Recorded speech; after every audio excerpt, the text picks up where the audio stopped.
ouvintes do terror, adeptos da seita. O episódio de hoje pode conter material sensível que desperta memórias, incômodos ou feridas abertas. Sugerimos cautela. Se algo tocar fundo demais, você tem o direito de interromper o rito. E como sempre, fones de ouvido são essenciais. Eles não servem apenas para ouvir, mas para selar o pacto. Aceita te ver, aceita te ouvir. O terror te guia.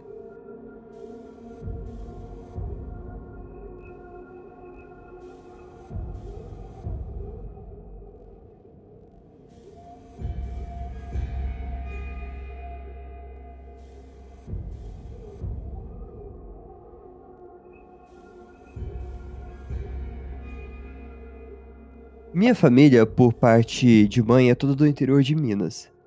Minha mãe viveu os anos 60 e 70 inteirinhos no interior antes de se mudar para a capital. E lá aconteciam coisas bizarras. Outro dia, contei um caso em que eu ouvi panelas caindo na fazenda de um primo. E ele é justamente um dos filhos do homem que eu vou falar agora. Esse caso aconteceu nos anos 70. O marido da tia da minha avó fez o famoso pacto com o diabo na garrafa para enriquecer. E pagou um preço alto por isso. Minha mãe conta que, de vez em quando, o rosto dele se desconfigurava, se transformando num bode do pescoço para cima. Crescia barbicha, nasciam chifres e o corpo se entortava todo. As pessoas que moravam na fazenda ouviam todos os sons da sua chegada.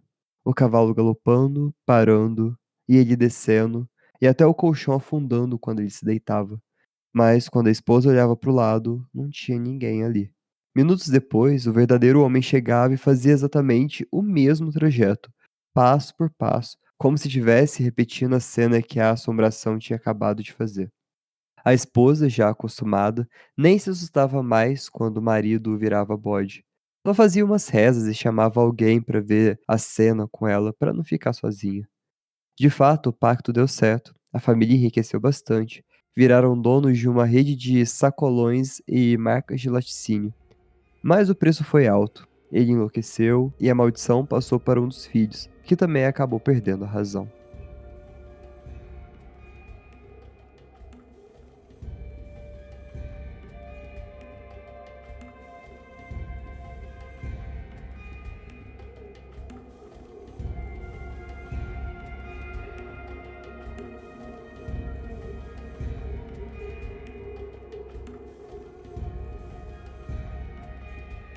Olá, ouvinte! Tá começando mais um episódio do terror.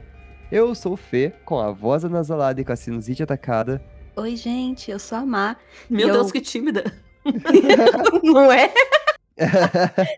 Eu tô assustada com o meu tom de voz. O que que aconteceu?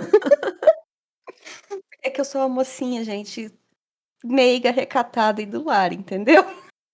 Arrasou. Não, hoje é o episódio em que todo mundo tem que falar alto, tem que oferecer um cafezinho, porque vamos falar de Minas Gerais e todos aqui temos sangue mineiro. Então eu quero ver animação, quero ver ninguém tímido aqui hoje, não. Isso mesmo, a gente tá aqui na nossa terra pra falar de histórias assustadoras de Minas Gerais e a gente já lasca assim um diabo na garrafa de começo. E o que me deixa inconformado com essa história é que a mulher acostumou com o marido virando bode. Eu não sei se eu acostumaria com uma ideia dessa, sabe? Na hora que você leu essa parte, eu já pensei, eu não me acostumaria. Ai, gente, tem bem pouca coisa com a qual eu não me acostumaria pra ficar rica, viu? Então, mas aí ficaram ricos, mas a Ah, que custo? Porque assim, vê-se que não é uma maldição que ficaria só com o marido, já foi para o filho. Quem garante que não vai para o filho do filho? Tem poucas coisas que eu não faria por dinheiro. É diferente de eu faria qualquer coisa pra ficar rico, tipo um Uhum. ritual pra virar um bode. Eu acho que é isso, é você virar um bode pra poder ficar rico, fazer esse tipo de pacto pra ficar rico, eu acho que já vai um pouco além. Eu acho que não compensa. Porque assim, beleza, ainda tem aquele tipo de pacto que você vende a sua alma e você se vê depois que você morrer. Mas esse pacto não, você vive a consequência dele em vida. Então não sei se vale tanto a pena, entende? É tipo, dá pra fazer uma brincadeirinha. 2 milhões de reais na sua conta, mas você morre com 35. Não, não aceito. Eu já tenho 33, né, então não é Você uma nem me boa perguntou não. se eu aceito, mas eu não aceito. Não quero, obrigada. Pode ser com 55? Se for 55 eu topo, porque 35 tá do lado já. 55, mas com 40 você começa um processo de Alzheimer. Não. Ah não, Alzheimer eu já não topo não, é. Eu acho que você fazer um pacto, eu acho que teria consequências desse estilo, sabe. Sim. O pagamento, ele não vai ser um pagamento que você vai conseguir pagar 100%. Na verdade, você vai conseguir pagar 100%, mas talvez não 100% com a sua sanidade. A tia É. Tami falando aqui, não é o tempo inteiro, é só de vez em quando. Eu só não falo que eu aceito, porque vai que o diabo tá aqui do meu lado. Então, Mas sinto muito, tia Tami, o diabo sabe ler provavelmente. Ele está lendo o que você está mandando aqui pra gente. Mas será que o diabo não sabe só ler em latim? Fica aí o questionamento, você tem que falar em latim com o diabo? Porque pra invocar tem que ser latim, né, brasileiros. transcendemos. Mas essa coisa de diabo da garrafa, eu já tinha ouvido falar, gente, pasmem, quando eu era criança. Eu tinha um livrinho de folclore e aí tinha todas essas coisas. Mas diabo na garrafa me lembra uma coisa: garra doente. Que o senhor Fê ficou meio confuso aqui, não soube o que que era. Gente, garra duendes são ícones. Discorra. Então, para quem não sabe, garra duendes são duendes na garrafa. E aí, basicamente, tipo assim, tem muito em São Tomé das Letras. Eu nunca fui, mas eu já ouvi falar muito. E aí você pode comprar um duende que ele está literalmente dentro da garrafa. Geralmente são artesanais, coisa e tal. Mas dizem que esses duendes você tem que alimentar, você tem que botar uma maçãzinha pra ele, você tem que fazer o que ele quer pra ele. Aí, o Fê mandou foto. Você tem que dar ali, agradar o duende pra sua vida deslanchar. Mas se você deixa de dar ali a sua oferenda, ele vai fazer merda com você. Ele vai fazer umas coisinhas que não é muito gostoso. Tipo, vai fazer você, sei lá, perder uma oportunidade de emprego, perder um dinheiro, não achar a chave da sua casa pra poder sair quando você tá com pressa. Vai da índole do duende. Mas tem muita história na internet sobre garra duendes e tal, que muitos, inclusive, não gostam de ficar dentro da garrafa. Você gostaria de ficar dentro de uma garrafa? Quem Então, gostaria, né? Quem é. gostaria? E aí tem essa coisa de, tipo assim, você não pode comprar o seu próprio garra duende, você tem que ganhar um. Mas assim, não aceito, tá? Não precisem me dar, ninguém precisa me dar um garra duende, não estou aceitando. Ô, Cibs, eu vou só deixar pontuado pra você que logo logo você vai receber um, porque eu moro do lado de São Tomé, então é Não acessível pra mim. aceito, não vou aceitar, vou te mandar de volta. Vou falar, engraçado, ele te escolheu, meu amor, vai, leva pra casa. Não, gente, não tenho essa responsabilidade Tá, de então sempre estar alimentando um duendezinho. eu vou. Você questionou, né, que queria uma história de Garra Duende. Eu posso ler uma pra você? Pode. Acabei de puxar aqui uma. Arrasou! Nossa, me fez minha felicidade.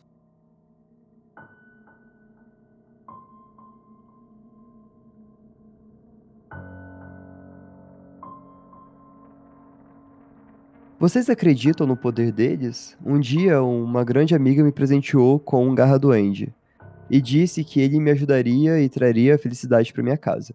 Eu nunca botei muita fé. Pra mim era só um boneco dentro de uma garrafa.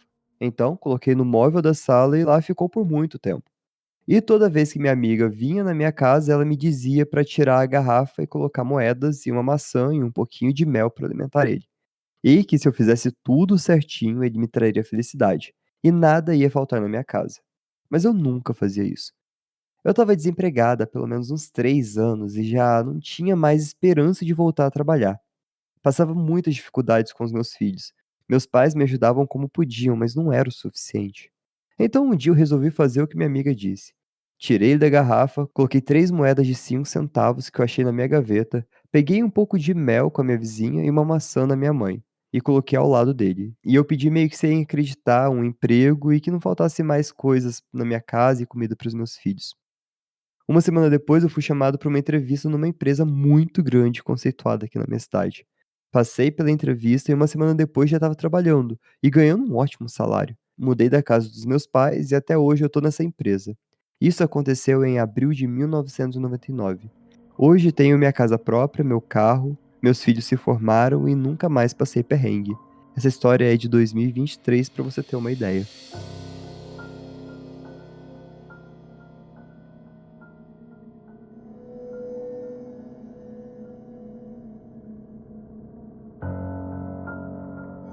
Pelo menos eu conheço muita história assustadora de garra doente, essa é bem legal. Mas assim, você vê que ela teve uma responsabilidade ali. Será que ela tem esse Uhum. garra doente até hoje? Deve ter, né?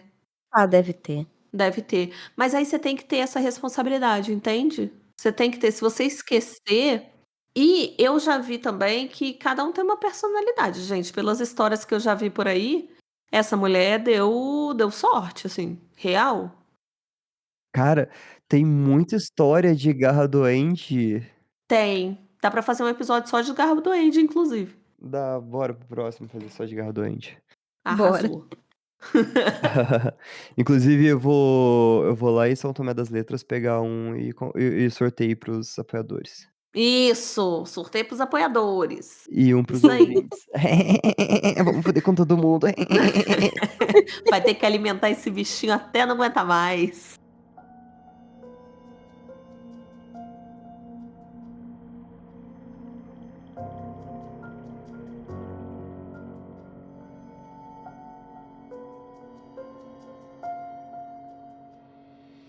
Eu, meus primos e meus irmãos moramos muitos anos atrás no interior de Minas Gerais e íamos a pé para a escola todos os dias. Era uma escola semi-interna, então a gente ia de manhã e voltava só no fim da tarde. Nos dias de inverno já estava escuro na volta. Tinha uma casa na beira da estrada com os túmulos atrás dela e diziam que era mal assombrada. Várias vezes uma menina saía de lá e ficava olhando pra gente. Às vezes ela até acenava e a gente respondia com acenos e olás. Depois de um tempo ela sumiu. A gente até comentou entre nós, mas na cabeça de criança achamos que ela tinha se mudado ou sei lá. Um dia, a nossa avó foi até a escola resolver algumas coisas que agora eu não me lembro bem o que eram. E quando passamos por ali, contamos pra ela da menina. E ela disse que ali não morava ninguém, que a menina que acenava era a menina do túmulo da estrada. Falou com aquela calma de gente velha acostumada com história de assombração. Ficamos bem curiosos, mas achamos que era só uma mentira da nossa avó. No dia seguinte, saímos mais cedo de casa, com o plano de passar no túmulo para ver se era mesmo da tal menina. E qual não foi o nosso susto quando vimos que era exatamente a foto da menina que acenava pra gente. Depois disso, a gente passava ali sem nem olhar para casa. Anos depois, soubemos que tiraram os ossos dos túmulos, destruíram tudo e construíram uma casa nova no lugar. Mas familiares que ainda moram por lá dizem que, de tempos em tempos, a menina ainda aparece, acenando para quem passa por ali.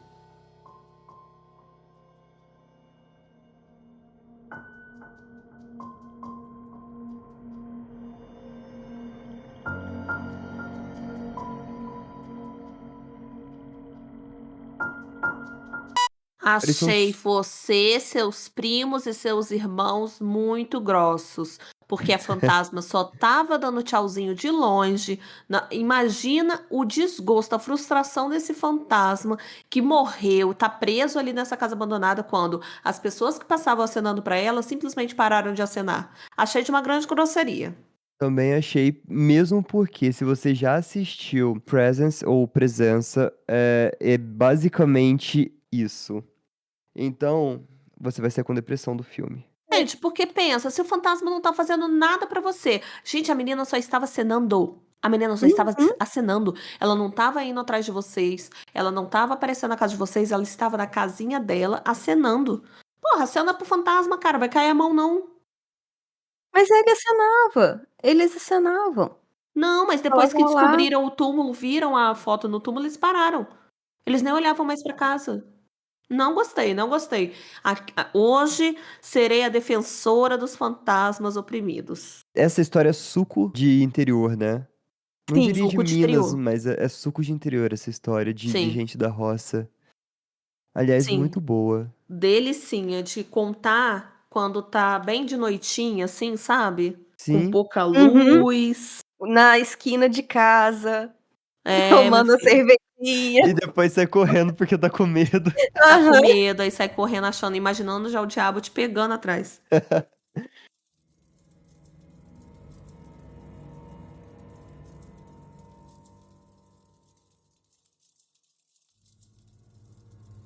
Os meus bisavós tinham uma fazenda lá no interior de Minas Gerais. Tinha algumas cabeças de gado e todos os dias um vizinho ia lá comprar leite. Mas ele só bebia leite se fosse da vaca preta. Se vendesse o leite de outra vaca ou se misturasse, ele logo percebia e devolvia. Dizia que só podia ser o da dita vaca preta. Teve um belo dia na roça, em época de quaresma, que o meu bisavô teve que sair. A caminhada era longa, e quando fosse voltar já seria noite. E aí a minha avó cismou que queria ir com ele. Bisa falou que não, que era perigoso, que o retorno seria tarde e tinha risco de aparecer bicho no caminho. Mas no fim das contas, levou ela junto. Na hora de voltar, já era noite. Bisa sempre andava com um facão na cintura, como era comum para o pessoal do interior naquela época. Contava ela que estavam vindo pela estrada e mais à frente tinha um mata-burro bem grande, que parecia uma ponte. Assim que começaram a atravessar, Bisa ouviu uivos estranhos. Pegou vovó e colocou atrás dela. Puxou o facão e, quando olhou para trás, lá estava a coisa mais horripilante que ela já tinha visto na vida. Um trem enorme, com garras e dentes afiados. Bisa começou a rezar, porque sabia que ali no relento, com criança e tudo, não tinha como enfrentar aquilo. Enquanto rezava, escutaram outro uivo, vindo do outro lado da estrada. Quando olharam, era outro lobisomem, olhando para eles bem fixo. E de repente, ele correu direto para o encontro do primeiro, e os dois começaram a brigar. Nesse momento, Bisa aproveitou. Pegou a vovó no colo e saíram correndo para casa. Quando chegaram, mal conseguiam falar direito, de tão assustadas. Vovó sempre contava que tinha certeza. O segundo lobisomem era o vizinho da vaca preta, que apareceu para salvar eles de serem devorados.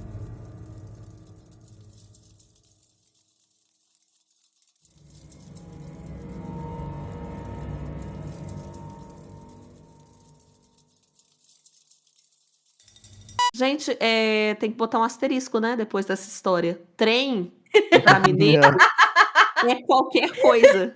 É qualquer Eu coisa. tive Pode que, ser qualquer coisa. eu tive que segurar Pode Nesse ser. caso, o trem era um lobisomem. o lobisomem. Sim, Óbvio, sim. óbvio. Ai, gente, eu tive que segurar a risada pra não entrar no áudio. Um trem enorme. Puta que pariu. É muito É, mineiro mesmo, é só. muito mineiro. É muito mineiridade, gente. Eu amo, eu Ai, amo. adoro. Quem tá ouvindo esse podcast já tá vendo, assim, um triângulo vermelho muito grande, assim, sabe, no fundo branco, bem mineiro mesmo. Eu senti o cheirinho de pão de queijo com Um café. cheirinho de um café quentinho que acabou de Hum, passar. Ai, para, gente. fresquinho. Ai, eu moro em Minas, eu tenho isso aqui a qualquer momento. Não, você sabe que eu importei café daí de Varginha, né? Compro o Estrada Real da Três Corações, é muito bom. Tenho 4 pacotes de café mineiro estocado aqui. Eu gosto do café tradicional porque o extra forte é muito amargo e eu tomo sem açúcar. Café de setor público, como disse a tia Tami. Isso. Olha, eu Cafezinho preto gostava. queimadinho. E o lobisomem ficou com Deus, né, gente? Que a gente ficou Ficou. falando de trem, de café, de não Tem sei o quê. inclusive uma história inédita de lobisomem, que é Rinha de Sim, Lobisomem. lobisomem, Rinha de gosto. lobisomem muito bom, né? E eu gostei disso, de você ter um lobisomem amigo, cara, que vai te defender a qualquer momento, porque ele gostou do leitinho da vaca que dá achocolatado, e aí tá defendendo o leiteiro pra não perder o leitinho quentinho. Tá vendo, gente? Se você suspeita que seu vizinho é um lobisomem, trate ele muito bem. Faça amizade.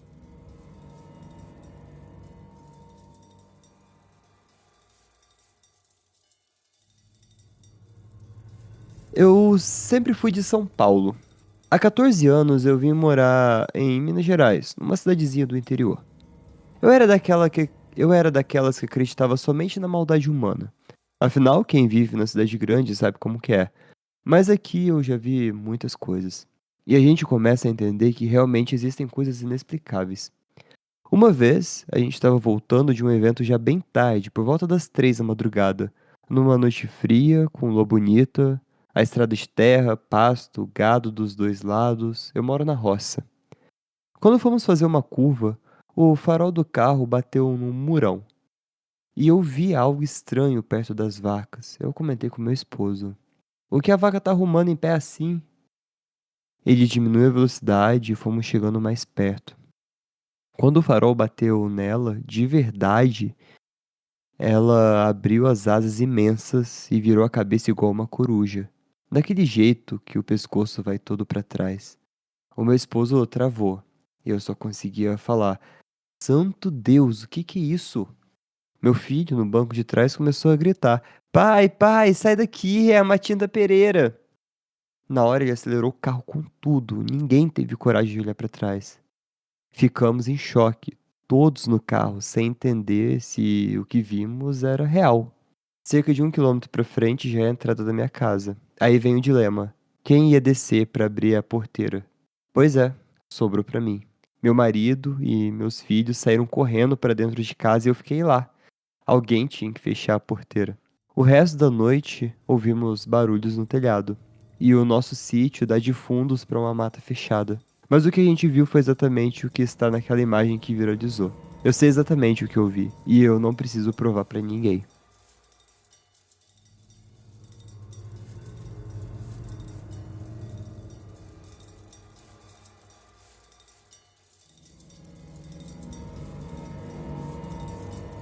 Eu preciso dizer uma coisa.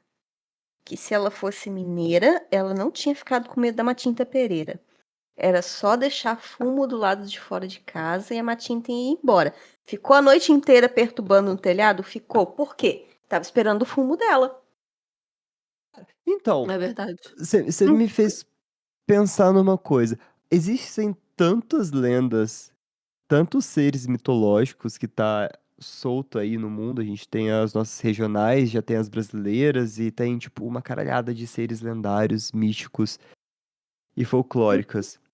Daí você tem que lembrar como agradar todas elas. É meio que Sim. ingrato isso, Tem. né? Você tem que lembrar pelo menos os da região que você mora. Você tem que lembrar, caramba. Estuda. Estuda.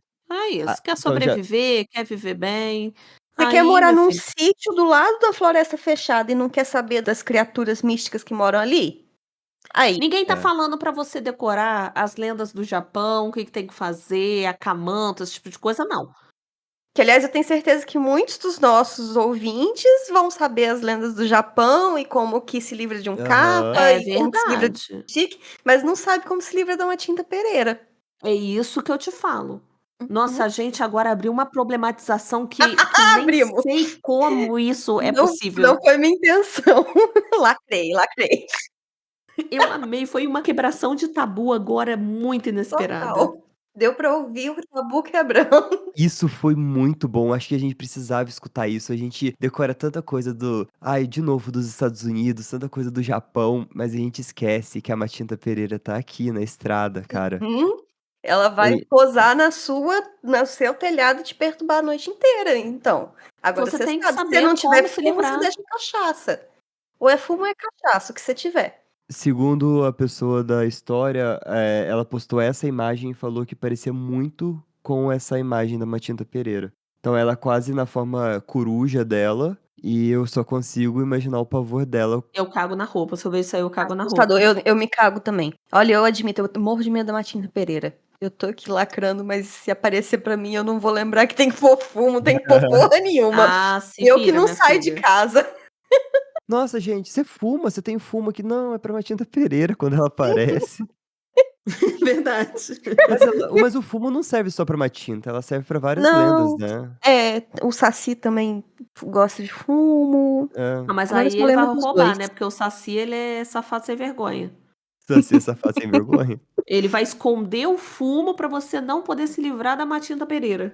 Pode ser, é capaz. É, filhão.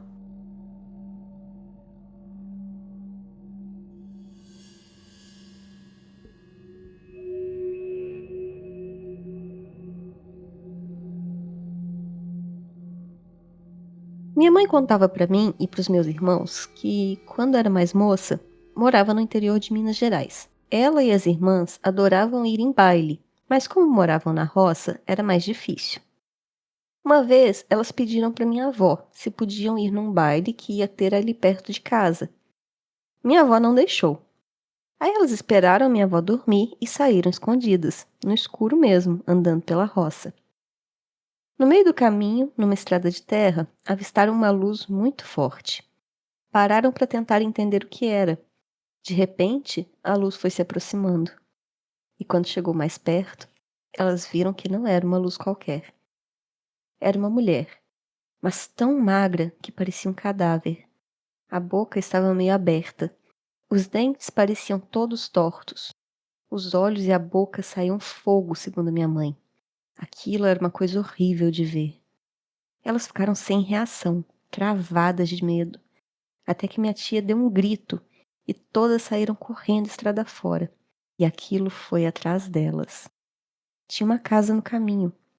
Elas batiam com tanta força na porta, mas tanta força, que o casal que morava lá acordou assustado. Contaram o que tinha acontecido, e o homem disse que podia ser coisa ruim mesmo. De manhã cedinho, ele levou minha mãe e minhas tias de volta para casa. Chegando em casa, a minha avó ficou furiosa. Deu uma surra nelas e disse que aquilo tudo aconteceu porque elas desobedeceram, que a coisa ruim veio atrás delas com castigo.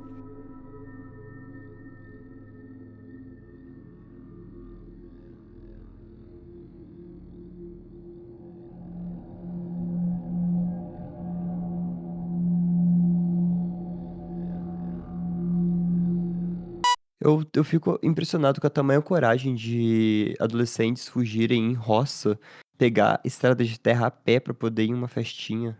Sem poste, sem iluminação pública. É, sem iluminação Nada. pública. Se bobear sem nem a luz da lua, que se tiver minguante Nubladinha. pra nova, já era, nem isso. Então, nossa, me admira muito a coragem, porque eu sou cagão, não tenho coragem, não iria, não mediria esforços. Precisa da minha presença? Não conte comigo. Não, Mas, gente, e ainda mais sendo mulher, gente, eu ia ter medo de assombração e de homem. Então, assim, será que compensa? Entendeu? Tô querendo sair dentro da cidade, de Uber, de carro. De Imagina, Uber, deixando na portinha. Já tá difícil de sair. sim. Fisteio falou, é que não tem outra opção. Minha mãe morava no interior e ela ia, mó doida. É, e também quando você tá acostumado com isso, é porque é diferente também da gente que mora na cidade, e aí a gente tá acostumado com iluminação pública, ter sempre algum eletrônico ali, uma lanterna de celular, para as pessoas que já estão ali na recorrência. Tipo assim, já é uma coisa normal, sei lá, 6 horas da noite, já vai ficar tarde, já vai ficar de noite, já vai parecer que é tipo meia-noite. Então, sei lá, 8 horas da noite, breu. Então a pessoa já tá acostumada, eu acho, sabe? É porque a gente tá acostumado a abrir a lanterna do celular se precisar. Acho que tem isso também. eu tenho uma teoria da conspiração de que a gente nem acostumaria de novo com viver sem energia elétrica, tipo, nós como seres humanos, Não, porque hoje em dia eu acho que um não. breu completo, sim, porque mesmo nos lugares que não tem, existem lugares sem iluminação elétrica ainda, sim. Só que mesmo esses lugares têm a poluição de luz elétrica de cidades próximas, dessas coisas. Então, o mundo já não fica mais apagado do jeito que era antes. Não, não Então, fica. É bizarro eu acho pensar desse jeito, né? É. eu acho que nós não nos acostumaríamos de novo com um planeta sem eletricidade, sem iluminação. Acho que até poderia acostumar, mas aí toda a rotina mudaria completamente. Então, acostumar, acostumaria, só ia ser diferente, muito diferente. Muito diferente. Tipo, o sol nasce, sei lá, 5h30 da manhã. A gente ia acordar às 5h30 da manhã. Pra aproveitar até o sol. O sol acabou, teria que dormir. 8 horas da noite já tava dormindo. dormindo já. E é Mas isso, isso. tipo, ia levar um tempo, né? Porque ia ter um monte de gente surtando por causa de internet, um monte de gente Com surtando toda por causa de. certeza. Então, tipo, ia ser um desastre. Eu já teria morrido de fome, porque eu trabalho exclusivamente com internet. Então, tem isso também. Trabalho. E sabe que se você pensar bem, a gente nem ia ficar sabendo do pessoal, porque não ia ter mais Comunicação. Twitter, Blue Sky. Aham, a gente não ia nem ter como Uai, saber. pensa em The Walking Dead, assim. The Walking Dead, você sabe, eles sabiam o que estava rolando ali. Comunicação no máximo por rádio.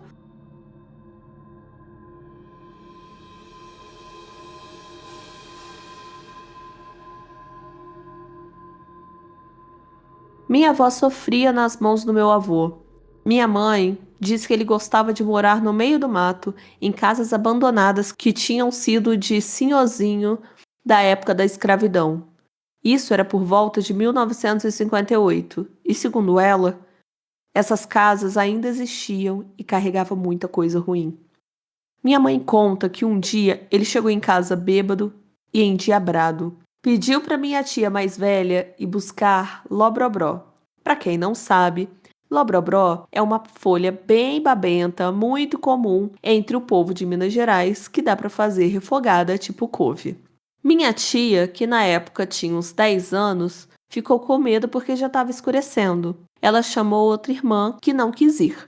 A minha mãe, que só tinha 6 anos, se ofereceu para ir junto, e as duas foram. Minha tia conta que quando chegaram no lugar onde nascia Lobrobró, ela sentiu uma energia estranha. Enquanto ela colhia as folhas, minha mãe ficou andando por perto, no meio do bosque. Foi aí que minha mãe chegou perto de uma cova, e dentro da cova tinha uma coisa horrível. Um homem com 2 chifres, olhos esbugalhados e patas de boi no lugar das mãos e dos pés.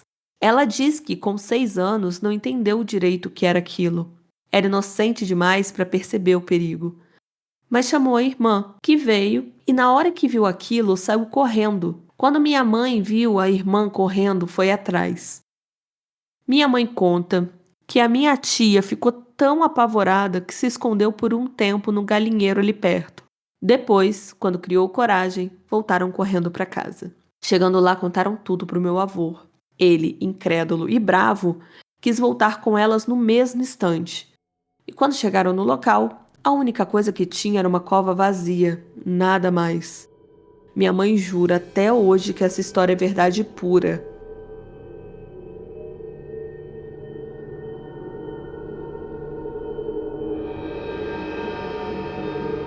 Só um adendo, o Lobrobró é o Ora Pro Nobis, tá? Mas que história bizarra, né? Bizarríssimo. Bizarra. Bizarra. Me deu vontade de experimentar, tá? Lobrobró, só queria falar isso. Ainda mais que falou que é bom refogadinho com couve. Adoro couve, adoro. É uma delícia. Uhum. E a Má falou punk, gente, é porque mandaram aqui, é comestível. Punk são plantas alimentícias não convencionais. Acho que é isso. E são plantas que geral, o nome já diz, a gente não tem, não é tão comum como couve. Mas são umas coisas que são mais diferentes, mas as pessoas comem. Flor de abóbora, dá pra fazer recheada. Tipo, tem uma que é meio peludinha, que tem gosto de peixe. Chama até peixinho. Peixinho. Uhum. Peixinho, dá pra fritar. Nossa, é uma delícia, gente. Mas enfim, né? Voltando ao diabo, que foi isso que a criança viu, né? Vamos combinar? Ela viu Sim, o diabo, sim. ela viu o diabo. Sim. Sem... E tava ali perto de onde. Porque falou do avô, que era o capeta encarnado, né? Que Uhum. era insuportável. Então, já tava ali pelas redondezas. O pai chegou endiabrado em casa, né? Bêbado e Uhum. endiabrado. Aí as Sim. crianças foram lá colher Ora Pro Nobis, Lobrobró. Uhum. E na hora que tava colhendo, viu o filhote de capeta lá. A criança com a pata de boi, né? Aí foi contar pros pais. Aí o pai, tipo, já tava lá, loucão, talvez possuído, endiabrado. No ímpeto, falou assim, eu quero ver, porque às vezes é, tipo, da família. Eu acho que ele chegou, tava, tipo assim, essa coisa tava meio que atormentando ele durante o caminho. Chegou. Eu não sei, mas parece que era uma coisa meio comum, não? Não, não, foi um dia. Minha mãe conta que um dia ele chegou em casa bêbado e endiabrado. Gente, essa coisa tava atrás dele. Tava, foi atrás dele, ficou perturbando. Por isso que tava ali nas redondezas. Com certeza. Eu concordo, também penso isso. Cara, olha como que histórias regionais escondem tantas coisas, né? Mas eu vou ler pra vocês mais uma aqui que vai fugir completamente do convencional.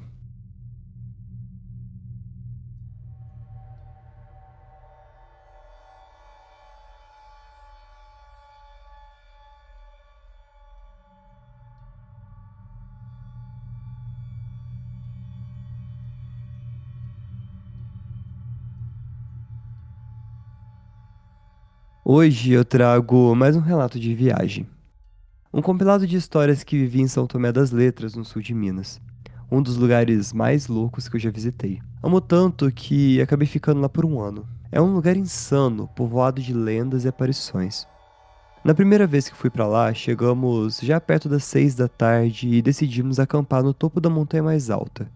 Preparamos a fogueira, fizemos uma comidinha simples e lá pelas 8 da noite fomos dormir. Meu companheiro deitou e em 5 segundos já estava roncando, exausto da viagem que foi puxada. Eu, por outro lado, estava sem sono. Fiquei ali, olhando o fogo pela portinha da barraca, vendo a chama subir e descer com o vento. Foi quando eu ouvi um barulho. A princípio pensei que fosse um animal, mas eu percebi que eram passos, passos firmes que se aproximavam. Fiquei em silêncio, em alerta. Os passos começaram a circular a barraca, depois passaram em volta da fogueira e então pararam bem de frente para a barraca, entre a fogueira e a entrada. Meu coração disparou. Eu olhei com atenção e pela sombra projetada dava para ver que era uma figura alta, segurando o que parecia ser um cajado. Espiei pela fresta da barraca e o que eu vi foi surreal. As pernas dele pareciam dois troncos de árvore. Sim, troncos. Eu fixei o olhar para tentar entender se era alguma ilusão, mas não. Eram troncos mesmo. E ele estava ali, imponente, imóvel por alguns segundos. E então começou a andar de novo, em círculos, ao redor da fogueira, da barraca, e depois foi embora, como se nunca tivesse estado ali. Eu demorei muito para conseguir dormir. No dia seguinte, eu contei o ocorrido na praça e descobri que muitas pessoas já tinham visto ele também. Alguns chamam ele de druida da montanha, outros de fauno. Dizem que ele aparece só para alguns. Nunca mais o vi. Eu nunca mais esqueci. Foi uma das experiências mais surreais da minha vida.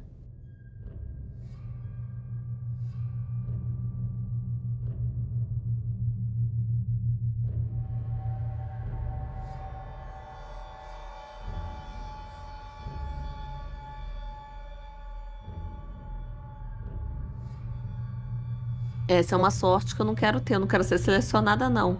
Ele aparece só para Exatamente. algumas pessoas, né? Para todo mundo. Não faço questão de assistir. Gente, mas aí quando se fala de misticismo e Minas Gerais, não tem como não citar São Tomé, né? São Tomé das Letras. Gente, deu um branco no nome, eu tive que olhar. São Tomé das São Letras Tomé. já foi citado aqui hoje, inclusive diversas vezes. Tomé é um lugar realmente muito místico.